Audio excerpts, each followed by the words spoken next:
முஸ்லிம்ல உம்மு சலமா ரதியல்லாஹு செய்தி எல்லாருமே நம்ம தெரிஞ்சிருப்போம். அபு சலமா ரதியல்லாஹு அவர்கள் மரணித்த பின்னால அவங்க ஒரு துவா கேட்குறாங்க. அல்லாஹும் உஜுர்னி ஃபி முசீபத்தி வாஹ்லிஃப் லி ஹைரம் மின்ஹா. யா அல்லாஹ், எனக்கு என்ன எனது சோதனையில் எனக்கு கூலியத்தா, அதே போல எனக்கு பின்னால் ஒரு பரிகாரத்தை தா. வணங்கிட்டா எனக்கு பின்னால என்ன ஒரு பரிகாரத்தை அப்படின்னா எனக்கு ஒரு இதை விட சிறந்த உண்டத்தான்னு துவா கேட்கிறாரு. யாரும் உம்மு சலமா ரதியல்லாஹு அன்ஹா. அதுக்கு பின்னால் ரசூலுல்லாஹி ஸல்லல்லாஹு அலைஹி வஸல்லம் திருமணம் பேசுகிறாங்க. திருமணம் என்ன செய்கிறாங்க, பேசுகிறாங்க. அப்போ அவங்க என்ன சொல்கிறாங்க அப்படின்னு சொன்னால், அவங்கள்ட்ட திருமணம் பேசுறதுக்கு வாரது யாரு அப்படின்னு சொன்னால் ஹாத்திப் பின் அபி பல்தா. ஹாத்திப் பின் அபி பல்தா தான் திருமணம் பேச வராரு. இப்போ ஃபக்குல்த் அவங்க என்ன சொல்கிறாங்கன்னா, இன்னலி பின்த், எனக்கு பொம்பளை பிள்ளைகள் என்ன செய்கிறாங்க, இருக்கிறாங்க. வ அன கயூர், நான் ரோசம் உள்ளவள், நான் ரோசம் உள்ளவள். சரியா அப்படின்ட்டு ரசூலாங்கள்ட்ட பதில் அனுப்புகிறாங்க. ஒவ்வொருத்தரும் தண்ட குணத்தை விளங்கி இருக்கணும்ன்றதுக்கான ஒரு அழகான செய்தி. சரியா, சிலருக்கு நியாயங்கள் விளங்குது, குணங்கள் விளங்குது இல்லை. வெறும் நியாயம் மட்டும் விளங்கினாலும் பிரச்சனை தான். ஏண்டா எந்த குணத்தால் எனக்கு இது நியாயமாக விளங்குதுன்ற ஒரு பகுதி இருக்கு. ரொம்ப பொறுமையானவனால எல்லா குற்றவியலும் பிழை என்று விளங்கு அவனுக்கு. ஏண்டா அவனுக்கு அதை நியாயமாக விளங்கு. நிதானமும் இறக்கமும் அதிகமாக இருந்தால் இந்த இடத்துல சாதாரண கீறு உளுர் அவனுக்கு என்னது அந்த என்னது இந்த இந்த இதாக இருக்கிறது, என்னது அந்த இறைச்சி அதெல்லாம் சாப்பிடாம இருக்கிற அந்த வெஜிடேரியன் இருக்கிற அந்த குரூப் சரியா வழங்கும். உயிர்களை கொல்லாமல் வாழ்வதுதான் நல்ல. ஏன்னா அவன் கருணையோட உச்சகட்டம் அது. அதனால நியாயங்கள் விளங்குறதுக்கும் பண்பாடு ஒரு காரணம், அறிவு மட்டுமல்ல. சில பண்பாடுகள் சில நியாயப்படுத்திடும். விளங்கிட்டா, இந்த மாதிரியான இப்போ அனைத்து மதமுமே சமம் தான், எல்லாருமே ஒரே வழியைத்தான் சொல்கிறதெல்லாம் இவங்கெல்லாம் யாருன்னா உண்மையிலே உள்ளத்தால கருணையால் என்ன ஒரு நிரம்பினவங்க. ஆனால் அறிவோ மற்ற விஷயங்களோ இல்லை. இது எப்படி தன்னை தலைகளாக பெறட்டுமென்ற விளக்கங்கள் இல்லாதவர்கள். கருணை இருக்க வேண்டும், அறிவும் இருக்க வேண்டும், வேற வேற பண்பாடுகளும் கலக்கிற அமைப்பில் இருக்கணும். அப்போ இவங்க சொல்றான், நான் கயூர், நான் ரோசம் உள்ளவள். எனவே ரசூலாங்களை பாதிச்சிடும். ஏன்டா ஏதாவது ஒரு விஷயத்துல சின்ன ஒரு இதாகினா கூட நான் ரோசப்பட்டு ரசூலாங்களோட என்ன செஞ்சிருவேன், பேசிடுவேன், அது பாதிச்சிருமன்றாங்க. அப்ப நான் சொன்ன ஏற்கனவே ரோசம் என்ற இயல்பு பெண்கள் மஜ்பூலா அலை, அந்த ரோசம் என்ற குணத்துல அவங்க படைக்கப்பட்டிருப்பார்கள். ஆண்களுக்கு ஒரு ரோசம் உண்டு, பெண்களுக்கு ஒரு ரோசம் உண்டு. பெண்களுடைய ரோசம் என்னது ஒரு விதமான ரோசம் அதுல இருக்குது. டிஃபரன்ஸ் நம்ம முழுசா சொல்ல முடியாது, ஆனால் ரோசம் இருக்குது. அந்த ரோசம் சில பொழுது அதிகமாக இருந்தால் அவங்க தன்னைத்தானே அழிச்சு கொள்வாங்க, அவங்க தன்னைத்தானே இழந்து கொள்வாங்க. அப்படிப்பட்ட ஒரு ரோசமாக என்ன செய்யும் வரும். இப்படிப்பட்ட ஒரு நிலைமை எனக்கு இருப்பதனால நான் அதை பயப்படுகிறேன்றாங்க. ரசூலுல்லாஹி ஸல்லல்லாஹு அலைஹி வஸல்லம் சொல்றாங்க, அவருடைய மகளை பொறுத்த வரைக்கும் அவங்களுக்கு தேவையான விஷயங்கள் நடைபெறுவதற்கு நான் பிரார்த்தனை செய்கிறேன். ரோசத்தை பொறுத்த வரைக்கும் அந்த ரோசத்தை போக்குவதற்கு அல்லாஹ்விடத்தில் துவா செய்கிறேன். ரோசம் சிறந்தது, அளவுக்கு மீறிய ரோசத்தை இல்லாமலாக்க நான் துவா செய்கிறேன். அப்படின்னா அந்த ரோசம் இயல்பாக எவ்வளவுக்கு இருக்குமோ அவ்வளவுக்கு வாரத்துக்கு நான் துவா செய்கிறேன். அப்போ ரசூலுல்லாஹ் அந்த பண்பாடை குறைப்பதற்காக துவா செய்கிறேன் அப்படின்றாங்க. அப்போ இந்த இடம் மிக முக்கியம். என்ன, ரசூலுல்லாஹ் அதை தாங்கிறதுக்கு ரெடி ஆகிட்டாங்க. உம்மு சலமா ரதியல்லாஹு அன்ஹா அந்த அளவுக்கு அதிகமான ரோசத்தை பொறுத்து கொள்ள ரசூல் ஸல்லல்லாஹு தயாராகிறாங்க. அந்த அளவுக்கு ரசூலுல்லாஹ்வுக்கு விசாலமான மனப்பான்மை உண்டு. அதுக்கு அல்லாஹ் இடத்துல துவா செய்கிறேன்னு என்ன செய்யறாங்க, சொல்றாங்க. இந்த இடத்துல ரசூலுல்லாஹ் தன்னை உம்மு சலமா ரதியல்லாஹு தன்னை அடையாளம் காண்றாங்க. ரசூலுல்லாஹி ஸல்லல்லாஹு அலைஹி வஸல்லம் என்னறாங்க, அதை எப்படி அங்கீகரிக்கணும்னு என்ன செய்யறாங்க, அடையாளம் காட்டுறாங்க. இதே ரோசம் என்ற வசனம் இல்லாமல் ஒரு ஹதீஸ் வருகிறது. என்ன அப்படின்னா, ரசூல் ஸல்லல்லாஹு அலைஹி வஸல்லம் மக்கா வெற்றியின் பொழுது அதாவது உம்மு ஹானி ரதியல்லாஹு அன்ஹாவை திருமணம் பேசுறாங்க. அலி ரதியல்லாஹு அன்ஹு சகோதரியை திருமணம் பேசுறாங்க. உம்மு ஹானி ரதியல்லாஹு அன்ஹாவை திருமணம் பேசின நேரத்தில் அவங்க என்ன சொல்றாங்கன்னா, அல்லாஹ்வின் தூதரே, எனக்கு நிறைய குழந்தைகள் உண்டு, அதனால் அந்த குழந்தைகளை நான் என்ன செய்யணும், நான் பார்க்கணும், அதனால் நான் என்ன செய்யலை, நான் திருமணம் முடிக்கலைன்றாங்க. இது ரோசத்துடைய ஒரு விளைவு. என்ற குழந்தைகளுக்கு மேலே நான் யாரை என்ன செய்ய மாட்டேன், எடுக்க மாட்டேன். அல்லாஹ்வுடைய தூதரே என்னை திருமணம் பேசினாலும் நான் முடிக்க மாட்டேன்னு இருக்கிறாங்க. ரசூல் ஸல்லல்லாஹு அலைஹி வஸல்லம் அதை பாராட்டுறாங்க. ரசூலுல்லாஹ் என்ன சொல்றாங்கன்னு சொன்னா, அதாவது அஹ்னா அலா வலதிஹா, தன் குழந்தை மீது கருணையோடு இருக்கக்கூடிய குறைஷி பெண்கள் அப்படின்னு ரசூலுல்லாஹ் சிறந்த பெண்கள் அப்படின்னு என்ன செய்யறாங்க சொல்லிக்கார். திருமணம் முடிக்காமல் இருக்கக்கூடிய பெண்ணுக்கு ஹானியான்னு சொல்லுவாங்க. குழந்தை இருந்தா ஹானியாண்டா அவங்க குழந்தை மீது கருணையோடு என்ன செய்வாங்க, இருப்பாங்க. அடுத்த திருமணம் என்பது பாதிச்சிரும் அப்படின்ற திருமணத்தை இஸ்லாம் வலியுறுத்துவது போல, குழந்தைகளுக்காக நான் திருமணம் முடிக்க மாட்டேன் என்று சொல்ற பெண்ணையும் இஸ்லாம் என்ன செஞ்சு பாராட்டி தான். அதனாலதான் அஹ்னா அலா வலதிஹான் ரசூலுல்லாஹ் சொல்ற ஹைரு நிசாஇ குரைஷ். குறைசிகளுடைய பெண்களே சிறந்தவங்க யாருன்னா தங்களோட குழந்தை மீது கருணையின் காரணமாக இப்படி நடந்து கொள்ளக்கூடிய ரசூலுல்லாஹ் என்ன செஞ்சுக்கிறாங்க சொல்லிக்கிறாங்க. ரோசத்துடைய விளைவு கருணையுடைய உச்சம். அந்த கருணையுடைய உச்ச குழந்தைகள் மீது பெண்களுக்கு இயல்பா இருக்கும். ஆணுடைய கருணை பெண்ணுடைய கருணை குழந்தை மீது எடுத்துக்கிட்டீங்கன்னா பெண்ணுடைய கருணைக்கு ஈடாக எந்த ஆணுடைய கருணையும் என்ன செய்யாது, வராது. அப்ப அந்த அடிப்படையில் நீங்க எடுத்து பார்த்தீங்கன்னா அது ஒரு ரோசத்துடைய உச்சம். அது திருமணத்தை பாதிக்கும் என்று விளங்கினது, திருமணம் அதை பாதிக்கும் என்று விளங்கினதுனால அவங்க என்ன செய்யறாங்க, அதை வேண்டாம் என்றாங்க. ரசூலுல்லாஹ் அங்கீகரிக்கிறாங்க. இங்க ரசூல் ஸல்லல்லாஹு அலைஹி வஸல்லம் துஆ செய்றாங்க. அந்த ரோசத்துடைய அளவை குறைக்கிறதுக்கும் அந்த பிள்ளைக்கு ஏதாவது ஒரு மாற்றீடு நடப்பதற்கும் ரசூல் ஸல்லல்லாஹு அலைஹி வஸல்லம் என்ன அது நடக்கும் அப்படி என்று சொல்லி வாக்களிப்பதை நம்ம என்ன செய்கிறோம் பார்க்கிறோம். அப்ப இது இரண்டாவது குணம் பெண்கள் விளங்கிக் கொள்ள வேண்டும். தங்களுக்கு தாங்கள் எதை சொந்தமாக்கி வைத்திருக்கிறோமோ அந்த உணர்வுகள் சார்ந்த சொந்தங்கள்ல ரோசம் இருக்கும். குழந்தைகள் மீது அதிக ரோசம் இருக்கும். கணவனை விட குழந்தைகள் மீது என்ன செய்யும், அதிக ரோசம் பெண்களுக்கு என்ன செய்யும் இருக்கும். கணவன் மீது அதிகமான ரோசம் என்ன செய்யும், பெண்களுக்கு இருக்கும். எனவே அந்த ரோசத்தை ஒரு ஆண் எப்படி புரிஞ்சு கொள்ளணும்னா நல்லதுதான். ஒரு பெண்ணிடத்தில் அதிக ரோசம் இருப்பது என்பது சில பொழுது நம்மளை பாதிக்கும், நம்மளை கீறல் செய்யும் என்றிருந்தாலும் கூட அந்த ரோசம் ஆணுடைய அந்த உடைமை சார்ந்த ஒரு விளைவு என்பதை ஆண்களும் என்ன செய்யணும், புரிந்து கொள்ள வேண்டும். பெண்களும் அதிக ரோசம் நிர்வாகத்தை என்ன செய்யும், பாதிக்கும் என்பதை புரிந்து கொள்ள வேண்டும் என்பது இந்த செய்தியிலிருந்து நாங்கள் என்ன செய்யறோம், ரசூலுல்லாஹ் துஆ செய்றாங்களே அதை குறைப்பதற்கு. அப்ப அதிலிருந்து நம்ம என்ன செய்யணும், அதை நம்ம புரிந்து கொள்ளலாம். அதாவது பெண்களுடைய அதிக ரோசம் என்பது ஆணுக்கு சில பொழுது பாதிப்பை ஏற்படுத்தும். அதனால பெண்கள் அந்த ரோசம் விஷயத்துல நம்ம கொஞ்சம் குறைச்சிக்கொள்ளணும். அது நியாயமாத்தான் தெரிஞ்சாலும் என்ன செய்யணும், நம்ம குறைத்துக்கொள்ளணும் நினைக்கணும். ஆண்கள் பெண்கள் இதுல இயல்பாக படைக்கப்பட்டவர்கள். குணம் சார்ந்த ஒரு மனைவிட்டு இல்லாமல் இன்னொரு மனைவிட்டு அதிகமாக இருக்கும். அதை பொறுத்துக்கொள்ள என்ன செய்யணும், பழக வேண்டும் என்பது இந்த இரண்டாவது செய்தியிலிருந்து நம்ம தெரிஞ்சு கொள்றோம். மூணாவது, அதாவது இஸ்லாம் பெண்கள்கிட்ட பாராட்டின பெண்களிடத்துல குறைந்த ஒரு குணம், பெண்களிடத்துல குறைந்த ஒரு குணம். ஆனா பெண்கள்கிட்ட இஸ்லாம் அதை என்ன செஞ்சிக்கு, பாராட்டி சொல்லி. இப்போ குர்ஆன்ல நீங்க பார்க்கலாம் என்னன்னா நிறைய மன்னர்களுடைய ஆட்சி செய்கிறவர்களுடைய அந்த வரலாறுகளை குர்ஆன் என்ன செய்து சொல்லுது. அப்படி சொல்ற சந்தர்ப்பத்தில் இந்த ஆண்கள் ஆணாக இருந்த அந்த மன்னர்மார்கள் எல்லாமே அழிவுல கொண்டு போய் தான் தன்னை சமுதாயத்தை சேர்த்தாங்க. ஃபிரௌனா இருக்கலாம், நும்ரூதா இருக்கலாம், யாராயிருக்கலாம் அழிவுல கொண்டு போய் சேர்த்தாங்க. ஆனா ஒரு பெண் நிதானமாக முடிவெடுத்ததை குர்ஆன் என்ன செய்யுது சொல்லுது. சூரா நம்ல் 34-35 காலத், அந்த பெண் சொல்றா, சுலைமான் ஸல்லல்லாஹு உள்ள பிரச்சனை டைம்ல அந்த பெண் சொல்றா, இன்னல் முலூக இதா தகலு கர்யத்தன் அஃப்ஸதுஹா வஜஅலு அஇஸ்ஸத அஹ்லிஹா அதில்லா வகதாலிக யஃஅலூன். மன்னர்கள் ஒரு ஊருக்குள்ள நுழைஞ்சாங்கண்டா அந்த ஊரை நாசமாக்கிடுவாங்க. அந்த ஊர்ல கண்ணியமாக இருக்கக்கூடியவர்களை இரண்டாம் தர மக்களாக, அதாவது தாழ்த்திடுவாங்க. வக்கதாலிக யஃஅலூன், இந்த வக்கதாலிக யஃஅலூன் அந்த மக்கள் சொன்னார்களா, அல்லாஹு தாலா சொன்னான்னு தஃப்சீர் ஆசிரியர்கள்ட்ட என்ன ஒரு முரண்பாடிக்கு. வக்கதாலிக யஃஅலூன், அவங்க எப்படி அந்த பெண்மணி எப்படி சொன்னாவோ அதுபோல் தான் மன்னர்மார்கள் செய்வார்கள் என்று அல்லாஹ் என்ன செய்யறான், அங்கீகரித்ததாக பல தஃப்சீர் ஆசிரியர் என்ன செய்யறாங்க சொல்றான். இப்ப இந்த நிதானமான முடிவு அந்த பெண்ணை என்ன செய்யறா சொல்றா. உண்மையிலே பெண்ணுடைய இயல்பான நிலை ரோசம். ஆண்கள் சப்போர்ட் பண்றாங்க, சுத்தியுள்ள ஆண்கள் எல்லாம் மசூரா என்ன சொல்றாங்கன்னா நம்ம யுத்தம் செய்ய சொல்றாங்க. ஆனா இந்த பெண்மணி சொல்ற நிதானப்படுறா. இன்னல் முழுக்க இது, அதுவும் ஆட்சியில இருந்து கண்டு ஒரு பெண் நிதானப்படுறது பெரிய விஷயம். இதா தகலு கரியத்தன் அஃப்ஸதுஹா, தங்களுடைய ஒரு கிராமத்துக்குள்ள நுழைஞ்சாங்கன்னு சொன்னா நாசமாக்கி விடுவார்கள், கண்ணியவான்களை தாழ்த்தி விடுவார்கள். அதனால நான் ஒரு ஹதியா ஒன்று என்ன செய்யறேன், அனுப்புறேன். அதை கொண்டு போகக்கூடிய தூதுவர்கள் என்ன ரிசல்ட்டோட வாருதுன்னு நம்ம பார்க்கிறேன் என்று சொல்லி நிதானமான முடிவு அந்த பெண்மணி என்ன செய்யறா எடுக்கிறா.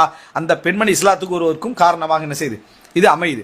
அப்ப அல்லாஹு தஆலா பெண்களிடத்துல பெண்கள் தலைமைத்துவத்துக்கு வரக்கூடாது, பெண்கள் தலைமைத்துவத்துக்கு வரக்கூடாதுன்னு சொன்னதுக்கு காரணம் நிதானமின்மை அல்ல. காரணம் நிதானமின்மை காரணமாக இருந்தா அல்லாஹ் தஆலா இதை பாராட்டிக்க மாட்டான், இதை பாராட்டிக்க மாட்டான்.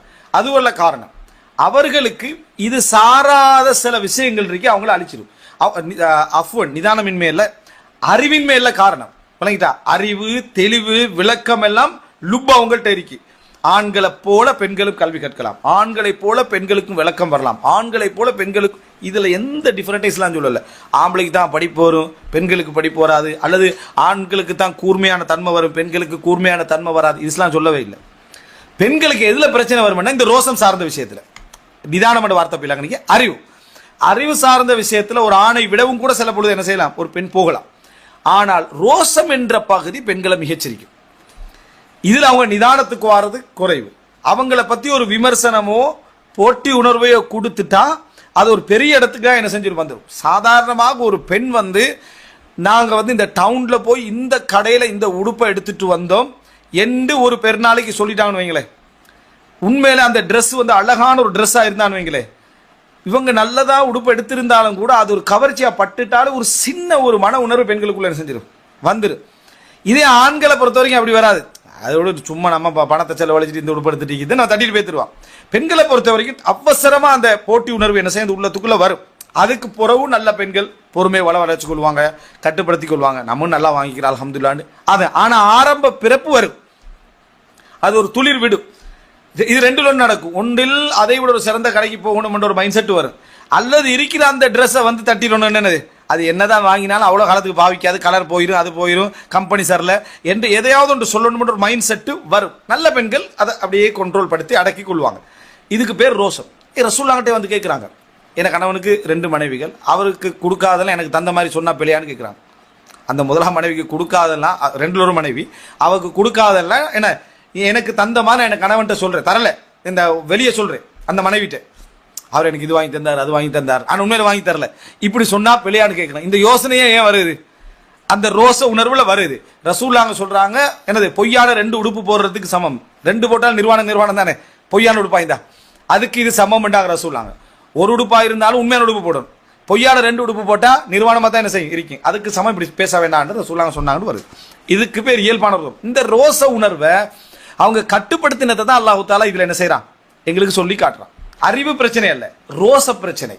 அதனால இதுல எப்படி வருதுன்னா, அந்த பெண் காலத், அந்த பெண் நிதானமான முடிவெடுக்கிறா, அந்த நிதானமான முடிவால பெரியோரு யுத்தம் என்ன செய்கிறது, தவிர்க்கப்படுகிறது என்ற ஒரு வரலாற்றை நாம் என்ன செய்கிறோம் பார்க்கிறோம். ஸோ பெண்களுக்கு இந்த பண்பாடு நாங்கள் வளர்த்துக்கொள்ள வேண்டிய, போராட வேண்டிய ஒரு பண்பாடு என்பதை நம்ம என்ன செய்ய வேண்டும், இதுல புரிந்து கொள்ள வேண்டும். ரோசம் அவர்களை மிகைத்து விடும். அறிவு அவங்களுக்கு இருக்கு, அறிவு அவங்களுக்கு இருக்கு. ரசூலுல்லாஹ் சொல்றாங்க, அத்ஹப லிருப்பிர் ரஜுலில் ஹாசிம், புத்தி கூர்மையான உறுதியான முடிவெடுக்கக்கூடிய ஆணுடைய லுப் சிந்தனையும் போக்குகின்ற அளவுக்கான ஆற்றல் உங்களுக்கு உண்டுன்றாங்க ரசூல் ஸல்லல்லாஹு அலைஹி வஸல்லம். இது ஒரு 3வது ஒரு அம்சம்.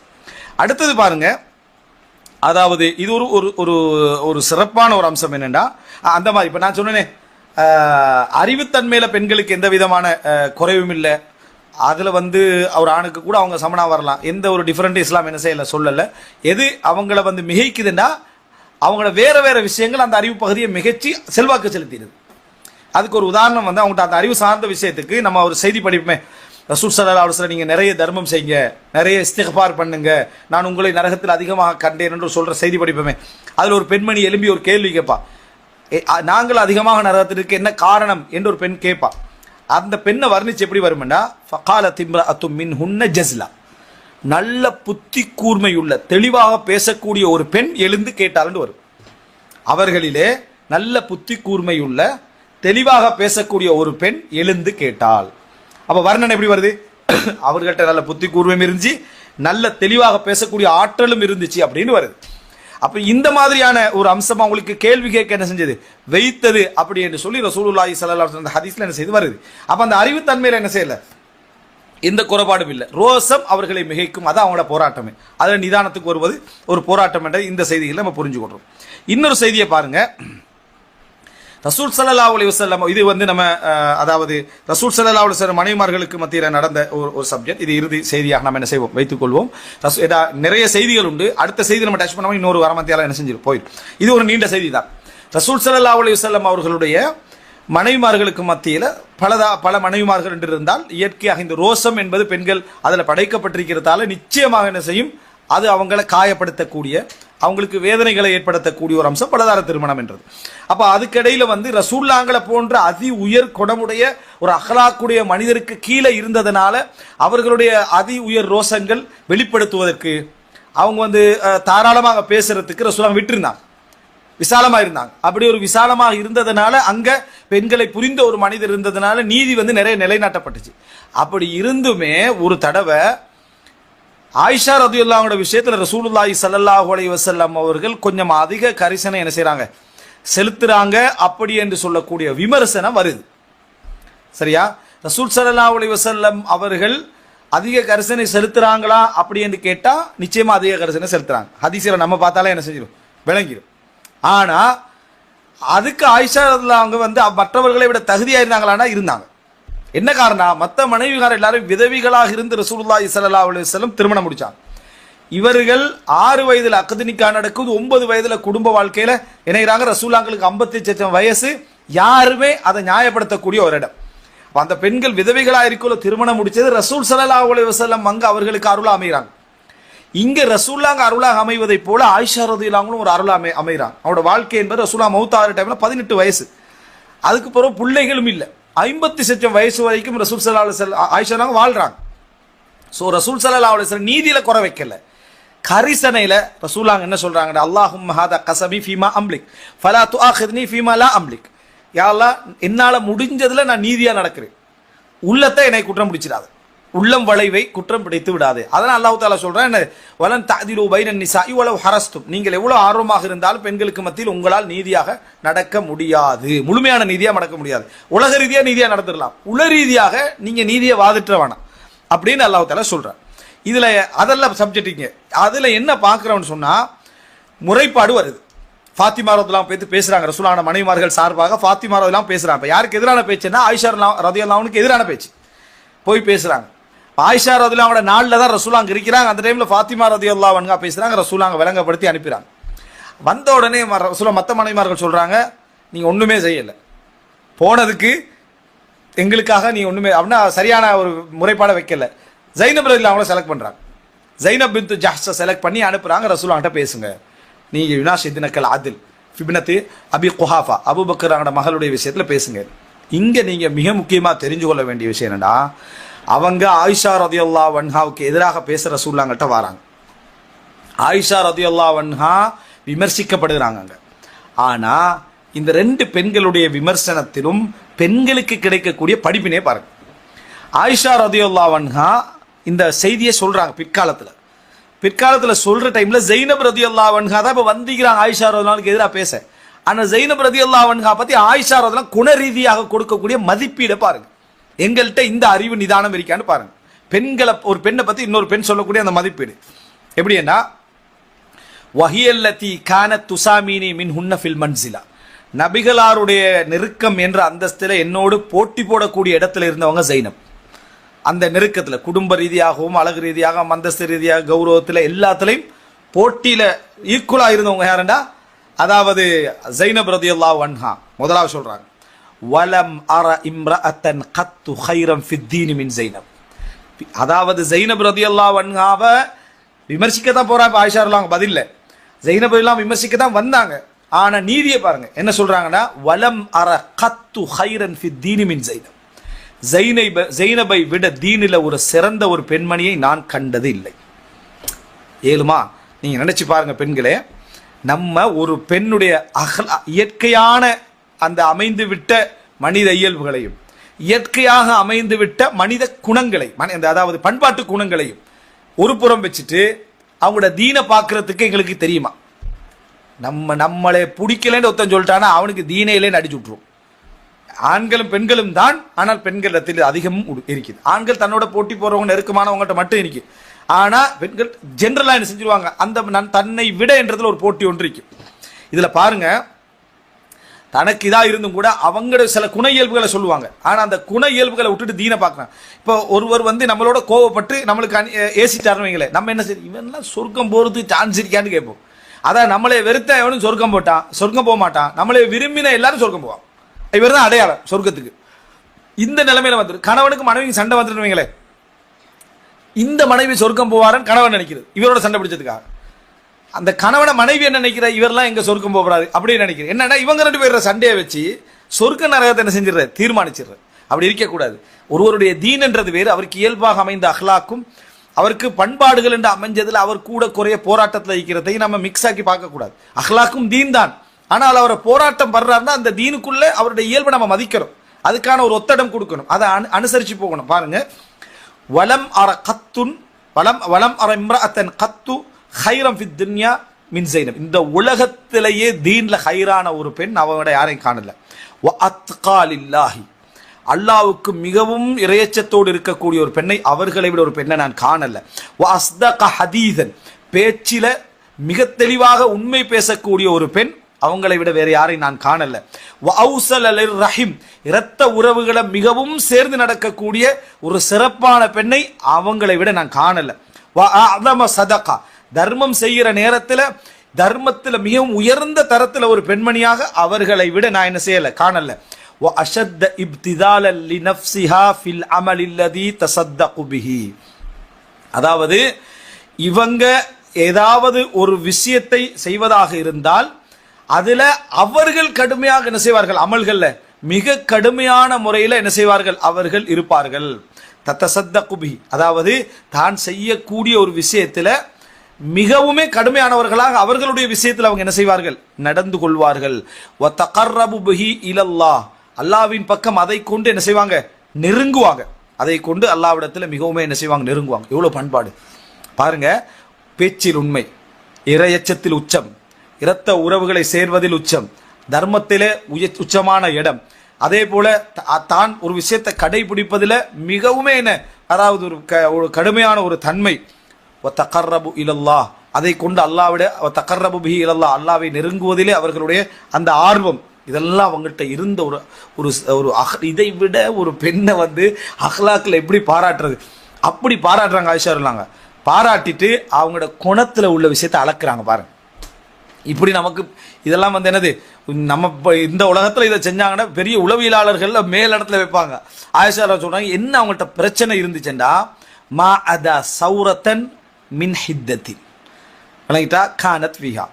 சௌரத்தன் மின் ஹித்தாண்டா திடீர்னு என்ன செய்வாங்கண்டா அவங்க ஆத்திரப்படுவாங்க, திடீர்னு கோவப்படுவாங்க. அதுல ஒரு ஒரு மூர்க்கமா என்ன செஞ்சிருவாங்க, அதுல நடந்து கொள்வார்கள். திடீர்னு ஒரு விஷயம் நடக்கும். இது அவங்கள்ட்ட இருக்கிற ஒரு அம்சம். கானத் ஃபீஹான்றாங்க பாருங்க, அவங்களோட மிஸ்டேக்னு சொல்லல, கானத் ஃபீஹா, அது அவங்கள்ட்ட அமைஞ்சிட்டு. அப்படி எடுத்த உடனே திடீர்னு என்ன செஞ்சிருது, ஒரு வேகமாக ஒரு விஷயத்தை கையாண்டு உடைச்சிடுறது. அதை வந்து என்ன அதை சொல்றது, ஒரு ஒரு ஒரு அவசரப்படுறது. அந்த மாதிரி ஒரு குணம் அவங்கள்ட்ட இருந்து அதில் மிச்ச கோபமா நடந்து கொண்டுருவாங்க. இப்படி வந்து அவர்கிட்ட இருந்துச்சு என்றார். அப்போ ஒரு பெண்ணிடத்துல ரோசம் கோபம் அமைவது இயற்கை, அது கொஞ்சம் அதிகமாக அவங்கள்ட்ட என்ன செஞ்சது இருந்தது, அது வேகமாக வெளிப்படும். ஆனா அதுலயும் மறுபடி தீன சொல்றாங்க, துஸ்ரிஉ மின்ஹல் ஃபைஆ, ஆனால் உடனே அவங்க விரைந்து திரும்பி விடுவார்கள், விரைந்து மாறி விடுவார்கள், தௌபா செஞ்சிருவாங்க, நான் இப்படி செஞ்சிட்டேன் பிள்ளைன்னு உணர்ந்துருவாங்க. அப்படிப்பட்ட பெண்ணாக இருந்தார். இதுதான் மதிப்பீடு. அஹ்லாக்கை இப்படி நம்ம ஒவ்வொருத்தருக்கு நம்ம புரிய ஆரம்பிச்சோம்டா அந்தந்த இடத்த நம்ம அந்த இடத்துல வச்சிருவோம். அந்த பெண்ணை பத்தி முழுமையா சொல்றாங்க ஆயிஷா சொல்லாங்க. அவங்க வந்தார்கள். ஒரு கதையை சொல்ற டைம்ல நம்ம என்ன முன்னுரை போடுவோம், ஆள் கொஞ்சம் வார டைம்ல கேஸ் தான் விளங்கிட்டா, எடுத்ததுக்கெல்லாம் எடுத்து போட்டு உடைக்கிறது. தொழுது நோம்பு முடிச்சு சக்காத்து கொடுத்து சதக்கா செஞ்சு குடும்பத்தை சேர்ந்து என்ன பிரயோசனம், என்ன புண்ணியம். இப்படி எடுத்ததுக்கெல்லாம் எடுத்து போட்டு நம்ம எதை பிளஸா சொல்லணுமோ அதெல்லாம் மைனஸா சொல்லி விட்டுருவோம். அந்த நன்மைகள்லாம் அழிக்கப்பட்டதா சொல்லுவோம். பேச்சு சரில, நாக்கு சரில, நாக்கை பத்தி வருதானே முஆதி இப்னு ஜபல் சொன்ன செய்தி, நரகத்தில் போட்ட பற்றுவன், அது சரில, அதெல்லாம் அவ்வளவுதான். அப்படி என்று இருக்கிற எல்லா நன்மையும் அட்டிச்சு ஒழிச்சிருவோம். ஆனா குண இயல்புகள் சார்ந்த மனித இயல்புகள் சார்ந்த விஷயங்கள்ல அதை எப்படி அளக்கணும்ன்றத சொல்லி தராங்க. அதை நீங்க ரெண்டாம் தரமா வச்சு அளங்க. முதல் தரமா அவனோட தீனை பாருங்க, அவனோட வணக்கத்தை பாருங்க. அப்படின்னு பார்க்கணும்.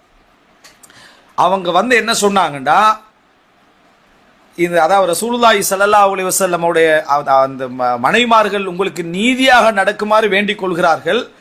ஆயிஷாவுடைய விஷயத்திலே, அபு குஹாஃபாவுடைய மகளுடைய விஷயத்திலே நீதியாக நடக்கணும் என்று விரும்பிக் கொள்றாங்க. இப்ப அந்த கோபத்தின் காரணமா சும்மா வகஅத் பி, என்னை விமர்சிக்க ஆரம்பித்தா, ஃபஸ்ததாலத் அலைய, நிறைய பேசினா, வசனங்களை நிறைய என்ன செஞ்சா விட்டா. அதான் அது வசனங்களை நிறைய விட்டா. நான் ரசூல்லாங்க ஆயிஷாடுறாங்க, அவங்களோட நிதானத்தை சொல்றாங்க, நான் ரசூல்லாங்கட பார்வையை ஓரத்தையே பார்த்துக்க நிற்கிறேன், கண்ணையே பார்த்துருக்கேன். ஆயிஷா பதில் சொல்லல. இது ஆயிஷா அவங்க சின்ன வயசு, ஆனா அந்த ரோசத்துல அவங்களோட நிதானம். இதுதான் ஜைனப் அவங்கள்ட்ட என்ன செய்யல, இருக்கல, நிதானமா இருக்கிறாங்க. ரசூல்லாங்கட பார்வையே பார்த்துட்டு இருக்கிறாங்க. எதற்காக பார்த்துட்டு இருக்கிறாங்கன்னா, ரசூல்லாங்க இந்த இடத்துல பதில் சொல்றது பொருத்தம் இல்லை. ஏன்னா அவங்களோட மனைவி. ஹல் யதன் லி ஃபீஹா, எனக்கு அனுமதி கிடைக்குமா பேசுறதுக்கு, இந்த இடத்துல நான் பதில் சொல்லணும், அந்த அனுமதி கிடைக்குமா அப்படின்னு சொல்லி. அப்பா ஜைனப் பேசிக்கண்டே போறாங்க. பதிலுக்கு மேல போகக்குள்ள ஆயிஷா அவங்களுக்கு அந்த ஒரு அமைதி வைக்கிறாங்க. ஆயிஷா ஏதாவது கோபம் காட்டணும்னா அதை ரசூல்லாங்கிட்ட காட்டுவாங்க. ஏன்னா அவனோட கணவர் உரிமை இருக்கு, அந்த மனைவிட்ட காட்டுறதுக்கான உரிமை இல்லை. ஆனா நேர பேசுறாங்க, ரசூலாங்க வைக்கிறாங்க, ரசூலோட கண்ணியத்தை பாதுகாக்கும் குணம். அதனால அமைதியா ஆயிக்கிறாங்க. சொல்றாங்க ரசூலாங்க நான் இப்ப பேசினா கோவப்பட மாட்டாங்க, வெறுக்க மாட்டாங்கன்னு விளங்குற டைம் எனக்கு வந்துட்டு, ஏன்னா அவங்க கூடிட்டாங்க. அப்ப ரசூலாங்க இப்ப எப்படி வருதுன்னா லா யக்ரஹ் அன் அன்தஸிர், நான் வெற்றி பெறுவதை, நான் பதிலுக்கு பதில் சொல்றதை ஒன்றும் இப்ப நினைக்க மாட்டாங்கன்ற லெவலுக்கு அது வந்த நேரத்தில் நான் என்னது திருப்பி பதில் என்ன செஞ்சேன், சொல்ல ஆரம்பித்தேன். அது தூய்மையா சொல்லல. எப்படி சொல்றாங்கடா, ஃபலம்மா வகாத்து பிஹா, அவ சொன்னதுக்கு நான் பதில் சொன்ன பொழுது, அதாவது அவர்களுக்கு நான் அவங்க வாதங்களுக்கு பதில் சொன்ன பொழுது, அவங்களுடைய விமர்சனங்களுக்கு பதில் சொன்ன பொழுது சொல்றேன், அவங்க சொன்ன வார்த்தை இவங்களும் சொல்றாங்க, என்ன விமர்சிச்சாங்க நானும் என்ன செஞ்சேன், விமர்சித்தேன். அந்த மாதிரி நான் என்ன செஞ்சேன், விமர்சித்தேன் அப்படி என்று சொல்லி அவங்களுக்கு பதில் சொன்னேன் என்று சொல்லி அந்த நேரத்தில் ரசூல் ஸல்லல்லாஹு அலைஹி வஸல்லம் அவர்கள் புன்னகைத்தார்கள் என்று வரும். வேற ஒன்றும் செய்யல ரசூலாங்க. இதுக்கு ரசூலாங்களுக்கு எவ்வளவு பொறுமை இருந்தீங்கன்னு வழங்கி வச்சுக்க. அல்லாஹ்வுடைய தூதரா இருந்து கொண்டு ரசூல் ஸல்லல்லாஹு அலைஹி வஸல்லம் அவங்களுக்கு எவ்வளவு பொறுமை இருந்திருக்கணும், இந்த இடத்துல அந்த எல்லாத்தையும் புரிஞ்சு ஹேண்டில் பண்ற எவ்வளவு ஆற்றல் என்ன செய்யணும் இருந்திருக்கணும் என்பதை பாருங்க. ரசூலாங்கள நீதி இல்லைன்னு சொல்றாங்க, ஆனா ரசூலுல்லாஹி ஸல்லல்லாஹு அலைஹி வஸல்லம் நீதியால அதலுன் நாஸ் உச்சகட்டத்தில் உள்ளவங்க. ஆயிஷா அவங்களுக்கு குணத்துல எவ்வளவு பெரிய ஒரு நிதானம் இருந்திருக்கணும், அதே நேரம் பொறுமை ஆய்க்கிறதுக்கு. அதுவும் இது இந்த பொறுமை 40-50 வயசுல வரலாம், அவங்களுக்கு 15-16 வயசு தான் இருக்கணுவீங்க. அந்த நேரத்தில் அவங்களுக்கு அந்த நிதானம் இருக்குது. ஜைனப் ரலியல்லாஹு அன்ஹா அவ்வளவு என்ன செய்யறாங்க, பேசுறாங்க. ஆனா ஜைனப் ரலியல்லாஹு அவங்களை அடுத்த மக்கள்கிட்ட அறிமுகப்படுத்துற நேரத்தில் ஆயிஷா அவங்க என்ன செய்யறாங்க, குண இயல்புகள் எப்படி அறிமுகப்படுத்துறாங்கன்னு பாருங்க. அவங்கள்ட்ட இருந்த அந்த அந்த ரோசம் எல்லை மீறுறது தான் அவங்களோட பிரச்சனையாக இருந்தது. அதன் காரணமாக அவங்க நிறைய என்ன செஞ்சிருவாங்க, பேசிடுவாங்க. ஆனா உடனே என்ன செஞ்சிருவாங்க, திரும்பிடுவாங்க. அப்படி என்று சொல்லி என்ன பார்க்கிறோம். இன்னொரு இடத்துல எப்படி வருதுன்னு சொன்னா, இந்த ஹம்னா ரலியல்லாஹு அன்ஹா ஆயிஷா அவங்களுக்கு அவதூறு சொல்லிடுவாங்க. ஹம்னாட சகோதரி தான் ஜைனப். ஜைனப் சொல்லுவாங்க, அவங்களுடைய பேணுதல் அவங்கள தடுத்துட்டுன்றாங்க. போட்டி இருந்துச்சு, என்ன விமர்சிக்கணும் இருந்துச்சு, ஆனா அவங்களுடைய தீனும் பேணுதலும் அப்படி பேசுவதை விட்டு அவர்களை என்ன செய்தது, தடுத்தது. அப்படின்னு சொல்லி ஆயிஷா என்ன செய்றாங்க சொல்றாங்க. எனவே சுப்ஹானல்லாஹ், இது ஒரு மிக முக்கியமான ஒரு உபதேசம். நம்ம இந்த மாதிரி இடங்கள்ல அஹ்லாக்குகளை நம்ம சரியாக அளப்பது என்பது மிக முக்கியமான ஒரு இடம். எனவே நான் பேசினத்துடைய சுருக்கம் ஒரு 5-6 பகுதிகளை நான் சொல்றேன். ஒன்று, மனித இயல்புகள். அல்லாஹு தாலா மனித இயல்புகள் என்ற சில பண்பாடுகளை வச்சுக்கிறான், சில இயல்பான பண்பாடுகளை வச்சுக்கிறான். அது ஆணுக்கு பெண்ணுக்கு வேணும்டா வித்தியாசப்படலாமே தவிர அது எல்லாருக்கும் இருக்கும், அது எல்லாருக்கும் இருக்கும். சிலருக்கு அந்த இயல்புகளை கூடவும் சிலருக்கு அந்த இயல்புகளை குறவும் வச்சிருப்பான். இது ஒரு அம்சம். இரண்டாவது அம்சம் என்னென்றா பண்பாடு சார்ந்தவைகள். பண்பாடு சார்ந்தவைகள் என்பது இந்த குணாதிசயங்கள் என்றதை தாண்டி உண்மை, நேர்மை, பொய், அதே போல கோபம், ரோசம், இந்த மாதிரி நடந்து கொள்ளக்கூடிய பகுதிகள் பண்பாடு சார்ந்தவைகள். இந்த பண்பாடு சார்ந்தவைகள் அதனுடைய நீட்சி தான், இயல்புடைய நீட்சி தான். ஆனா ஒரு சிலருக்கு அல்லாஹ் தஆலா நல்ல இதுகளை கூட கொடுத்திருப்பான், கெட்ட இதுகளில் ஒரு சில விஷயங்களை கூட கொடுத்திருப்பான். அது அந்த அசல்லே அது கெட்டதா இருக்காது, ஆனா அது வெளிப்படுகின்ற இடங்கள்ல அது கெட்டதுன்னு முடிவு வர வேண்டி வரும். இந்த மாதிரி மாறி மாறி கொடுத்திருப்பான். இந்த மாதிரியான பண்புகள் தீன் தான், எல்லாமே அஹ்லாக்கும் தீன் தான், இபாதத்துகளும் தீன் தான். ஆனா சில இடங்கள்ல அந்த அஹ்லாக் தவறாக கையாளப்படுகின்ற பொழுது, அல்லது ஒரு நல்ல அஹ்லாக் மிகைப்படுத்தப்பட்டு அடுத்த பகுதி மைனஸாக்கப்படுகின்ற பொழுது இவைகளை நாம் எப்படி அனுசரிக்கணும் என்கின்றது தான் நம்ம பார்த்த முதல் அம்சம். அப்ப அதுல ரெண்டாவது என்ன அப்படி என்று சொன்னால், இப்படி அனுசரிக்கிறது எதற்கெல்லாம் நல்லது என்றா, எங்களை நாம் அளந்து கொள்ள. எங்கள்கிட்ட ஒரு பிளஸ் ஒன்று இருக்குது, இந்த பிளஸ் இந்த இடத்துல உபயோகிக்கிறது மைனஸ். நம்ம கருணை என்று சொன்ன மாதிரி அது எல்லை மீறி ஒரு இடத்துல உபயோகிக்கிறது மைனஸ். இன்னொன்று என்னன்னு சொன்னா, அந்த மாதிரி எம்மை அளந்து கொள்ள சந்தர்ப்பத்தில் அறிவால் புரிவது போல ஒரு குணத்தால சில விஷயத்தை நியாயம் என்ன செஞ்சிருவோம், நினைச்சிருவோம். ஆனா அது நியாயம் இல்லாததாக என்ன செய்யும், இருக்கும். இதை அளந்து கொள்ள அது பிரயோஜனமாக என்ன செய்யும் இருக்கும். என்னோடு சேர்ந்த உறவு, அது சகோதர உறவா இருக்கலாம், கணவன் மனைவி என்ற உறவா இருக்கலாம். இந்த உறவிட்ட இந்த மைனஸ் ஒன்று இருக்குது, அது ஏண்ட பிளஸின் காரணமாக அது சரியா போயிடும். அல்லது என்கிட்ட இந்த ஒரு மைனஸ் ஒன்று இருக்குது, அவர்களுடைய பிளஸின் காரணமாக இது பேலன்ஸா என்ன செஞ்சிடும் போயிடும் என்பதை அளப்பதற்கு இது பிரயோஜனமாக அமையும். மூன்றாவது என்ன அப்படின்னு சொன்னால், நம்ம அடுத்தவர்களோட டீல் பண்ற சந்தர்ப்பத்தில் அடுத்தவர்களுடைய குணாதிசயங்களை நாங்க எப்படி ஹேண்டில் பண்ணணும் என்பதற்கு இந்த ஒரு அடிப்படை அறிவு மிகவும் பிரயோஜனமாக அமையும். இந்த ஒரு அடிப்படை அறிவு, அதாவது இப்ப நம்ம ஆயிஷா செய்தியை சொன்ன மாதிரி அவங்கள அதை நம்ம அந்த குண இயல்பு இருந்தா நம்ம அதை எப்படி அளந்து கொள்ளணும், நம்ம எப்படி அதை நிதானமாக நடந்து கொள்ளணும், எங்களோட மைண்டை எப்படி நம்ம ப்ரோடாக என்ன செய்யணும் வைத்துக் கொள்ளணும் என்பதற்கு இது ஒரு பொறுமை எங்களுக்கு என்ன செய்ய இயல்பின் காரணமாக பேசுகிறாங்க, மொத்தமாக அறிவின் காரணமாக பேசலை. அந்த இயல்பு புறவு என்ன செஞ்சு மாறிடும் அப்படின்ட்டு. நான்காவது, அடுத்தவர்கள்ட்ட நம் ஒருவரை அடையாளப்படுத்துகிற நேரத்தில் அதுக்கான அவசியம் வந்தால் வெறும் அவர்கள் இயல்பாக அமைக்கப்பட்ட அந்த குணாதிசயங்களை ஒரு குற்றமாக என்ன செஞ்சிடக்கூடாது, சொல்லிடக்கூடாது. அல்லாஹு தாலா கொடுத்தது, அவங்களோட தீன் அதை வச்சு என்ன செய்து, அவரை திரும்ப வைக்குதா, அவரை தௌபா செய்ய வைக்குதா, அவரை கட்டுப்படுத்துதா, அவரை ஒரு இடத்துல எல்லை மீறினால் ஒரு இடத்துல கொண்டு போய் அதை வச்சு தான் என்ன செய்யணும் மதிப்பிட வேண்டும். இல்லை என்றால் நாங்களும் அப்படி ஒரு மைனஸான குணமும் அப்படி ஒரு பிளஸான குணமும் எங்கள்கிட்ட இருக்கும், எங்களுக்கு என்ன செய்யாது, விளங்காது. குணங்கள், கெட்ட குணங்கள் என்பது வாய்நாத்த மாதிரி. அப்படின்னா என்ன, நமக்கு விளங்கவே விளங்காது, அடுத்தவன் சொல்லவும் மாட்டான். வாய்நாத்த அடிச்சு நம்ம யார்ட்டையா சொல்லுவோமா, உங்களோட வாய்நாத்த அடிக்க, அதுதான் எங்களுக்கு உலகத்திலேயே மிகப்பெரிய என்ன கஷ்டமான ஒரு விஷயமாய்க்கும் சொல்றது. அது மாதிரி ஒரு கெட்ட குணம் தான் அது. அப்படியா இருக்கிற சந்தர்ப்பத்தில் நாங்கள் அதை அளக்கக்கூடிய நேரத்தில் எப்படி நடந்து கொள்ளணும்னா மிகவும் கவனமாக என்ன செய்யணும், நடந்து கொள்ள வேண்டும். அவரோட தீனை தாழ்த்தி அவருடைய இயல்புகளை கொஞ்சம் என்ன ஒரு மோசமானவர் கெட்டவர் அந்த மாதிரி நடக்கிறாரு, தொழுது என்ன பிரயோசனம் அப்படி இருக்கக்கூடாது. தொழுறார், நோன்பு வைக்கிறார், மிச்சம் தர்மசாலி ஆகிறார், நல்ல பண்பாடு, இந்த ஒரு பண்பொன்று இருக்குது, இயல்பாக அவருக்கு அமைஞ்சிட்டு கானத் ஃபீஹான்னு சொல்கிறாங்களே, இயல்பாக அமைஞ்சிட்டு அதை நம்ம என்ன செய்யணும், பொறுத்து கொண்டு போயிடணும். ஏதோ அவரோட தீன அவரை தடுக்குது, பேணுதல், இந்த மாதிரி என்ன செய்யணும், அதை பேசி நம்ம பழக வேண்டும். ஐந்தாவது, நம்ம இந்த இரட்டை பண்புகள் என்ற மாதிரி நான் சில விஷயங்களை சொன்னேன். இவைகள் ஒன்றை ஒன்று எப்படி பூர்ணப்படுத்துகிறது, எப்படி ஒன்றை ஒன்றை இது பேலன்ஸ் பண்ணுது என்றதை தெரிஞ்சு நல்ல பண்புகளை எங்களுக்குள்ள வளர்த்து கொள்வதற்கான முயற்சிகளை நம்ம என்ன செய்யணும், எடுக்கணும். அந்த வளர்த்து கொள்வதற்கான முயற்சியில் ஒரு அங்கம் தான் நான் என்ன எந்தெந்த விஷயங்களில் சம்மந்தப்பட்டிருக்கிறோம். நான் ரெண்டாவது சொன்ன மாதிரி அந்த சம்மந்தப்பட்டதிலிருந்து நான் விலகிறணும். இது நமக்கு சரி வராது, இது நம்ம கருணை பண்பு அதிகமாக இருக்கிறோம், தலைமைத்துவத்தில் என்ன செய்யக்கூடாது, இருக்கக்கூடாது அப்படி என்று இந்த மாதிரியான சில விஷயங்களை எடுத்து எங்களோட பண்புகளை நம்ம வளர்த்ததுக்கு காரணம். சில நல்ல மனிதராயிருப்பார், கெட்ட பேர் எடுத்திருப்பார், அவர் ஈகிற இடப்பில் எடுத்த பொசிஷன் பிள்ளையா இருக்கும், அவசரமாக விலகிட்டாருன்னா பண்பாடுகள் அவர் என்ன செஞ்சிடும், கவர் பண்ணிடும். மனைவி நல்ல மனைவியா இருப்பா, கெட்ட பேர் எடுத்திருப்பார், என்னடான்னு பார்த்தா அவ அதிகமாக ரோசப்படுறதுனால இவர் கெட்டவன் முடிவு எடுத்திருப்பார். விளங்கிட்டா, டக்குன்னு அவசரமாக நம்ம அவளை சரியாக அளந்து கொண்டோம்னா அவன் கெட்ட பெண்மணியா அல்ல. இந்த இயல்பு அவங்களை என்ன செஞ்சது, மிகைத்து போகுது என்றதை என்ன செய்யணும், அதை புரிஞ்சு கொள்றதுக்கு வாய்ப்பாக அமையும். எனவே அஹ்லாக் என்ற பகுதி மிகவும் விரிந்த ஒரு நல்ல சிறப்பான ஒரு பகுதி. இதை நம்ம அதாவது மிக சிறப்பாக நம்மளை அமைத்துக் கொள்வதற்கு பெண்களும் குணாதிசயங்களும் இந்த தலைப்பு மிகவும் சிறப்பாக என்ன செய்யும், அதாவது நம்மளை அணுகி இருக்க வேண்டும் என்று நான் நினைக்கிறேன். இது போல இன்னும் சில அதாவது இந்த குணாதிசயங்கள் சம்பந்தமாக நேரடியாக குர்ஆன் ஹதீஸில் வந்த செய்திகள் நிறைய உண்டு. இன்ஷா அல்லாஹ் அது அவ்வப்போது நம்ம சந்தர்ப்பங்கள் கிடைக்கிற நேரத்தில் எங்களை பண்படுத்தி கொள்ள, எங்களை திருத்திக் கொள்ள அவைகளை நாம் கேட்டு இன்ஷா அல்லாஹ் அதாவது மாற்றிக்கொள்வதற்கு அல்லாஹு தஆலா அதை ஒரு வழிகோலாக ஆக்குவானாக. ஹதா மா இந்தி வல் இல்மு இன்தல்லாஹ் வ அகூலு கௌலி ஹாதா வ அஸ்தக்ஃபிரு.